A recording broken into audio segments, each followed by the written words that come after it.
நாம் இப்போது டேஸ்டியான வாசமான சாம்பார் தூள் எப்படி செய்கிறதுன்னு பார்க்கலாம். தேவையான பொருள் கொத்தமல்லி 400 கிராம் எடுத்துக்கலாம். நான் கொஞ்சம் அதிகமான குவான்டிட்டிக்கே அளவு சொல்கிறேன். ஏன்னா கொஞ்சம் கொஞ்சமாக வறுக்கையில் கரெக்டாக வர்ற பதம், பல்க் குவான்டிட்டி போகையில் பத்தாமல் போயிடுது, அளவு மாறி போயிடுது. அதனால் நான் அதிகமான குவான்டிட்டிக்கே உங்களுக்கு அளவு சொல்கிறேன். இப்போ 400 கிராம் தனியாவை நல்ல செவக்க வறுத்து எடுத்துக்கிறோம். இப்போது கொத்தமல்லி வறுக்கிற பதம் உங்களுக்கு தெரியல அப்படின்னாக்க, எல்லாமே வறுக்கையில் ஒரு வாசம் வரும். அந்த வாசம் ரிச்சாக வரையில் நிறுத்தி கொத்தமல்லி நல்லா வறுபட்டோடனே நம்ம மஞ்சளை வறுக்கக்கூடாது. அதனால் இந்த சூட்லேயே இந்த மஞ்சளை சேர்த்திக்கிறோம். இப்போ என்னென்னா, சாம்பார் தூளுக்கு கொத்தமல்லியை கொஞ்சம் நல்லா வறுக்கணும். கறி மிளகா பொடிக்கு கொத்தமல்லியை ரொம்ப வறுக்கக்கூடாது.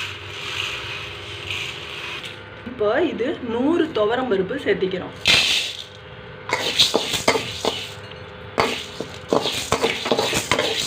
இப்போ துவரம் பருப்பும் கடலைப்பருப்பும் ஒரே அளவு. துவரம் பருப்பு 100 கிராம் அப்படின்னா கடலைப்பருப்பு 100 கிராம்.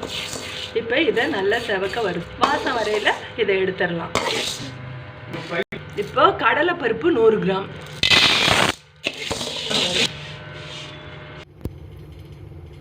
வெந்தயம் ஒரு 20 கிராம் அளவுக்கு எடுத்துக்கிறோம். வெந்தயம் இப்படி செவந்தவொடனே எடுத்துக்குங்க. வெந்தயம் எந்த அளவுக்கு போடுறீங்களோ அதே அளவுக்கு கடுகு 20 கிராம். கடுகு நல்லா பொரிஞ்சு வாசம் வர்றப்ப எடுத்துக்கோங்க, தீய விட்டுறாதீங்க. கடுகு நல்லா பொரிஞ்சு வந்துடுச்சு. அடுத்து மிளகு ஒரு 30 கிராம் அளவுக்கு எடுத்துக்கோங்க. ஜீரகம் 30 கிராம் இதுலேயே சேர்த்திக்கிங்க. மிளகு கொஞ்சம் வறுபட்டதுக்கு அப்புறம் ஜீரகத்தையும் சேர்த்து வறுத்தீங்கன்னா ஒரே வேலையாக போயிடும். அரிசி ஒரு 20 கிராம் எடுத்து அதையும் நல்ல பொரிய வறுத்துக்குங்க. சோம்பு 1 ஸ்பூன், உப்பு ஒரு 2 ஸ்பூன் அளவு,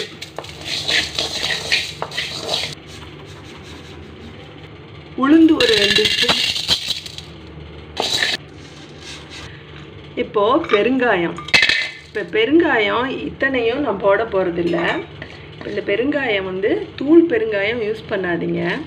கட்டி பெருங்காயத்தை வாங்கி இப்படி பிச்சு போட்டிங்கன்னா நல்லா புஷ்ஷுன்னு இதெல்லாம் அப்படியே எந்திரிக்கும்.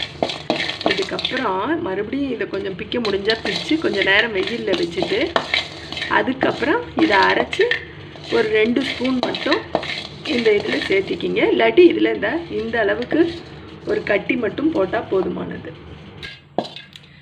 இப்போ பூசணிக்காய் விதை ஒரு ஸ்பூன் அளவு அல்லது ஒரு 10-20 சீடோட இதை அப்படி உரித்து வறுத்து அதையும் சேர்த்திக்கிறோம்.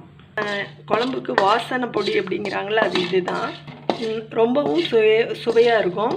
நம்ம இந்த குருமாவுக்கெல்லாம் முந்திரி பருப்பு அரைச்சி ஊற்றினா எப்படி ஒரு டேஸ்ட்டு, வித்தியாசமான டேஸ்ட்டு நல்லா இருக்குதோ, அந்த மாதிரி இதை சேர்த்தையில் அந்த மாதிரியான ஒரு டேஸ்ட்டு, வாசம் எல்லாம் கிடைக்கும்.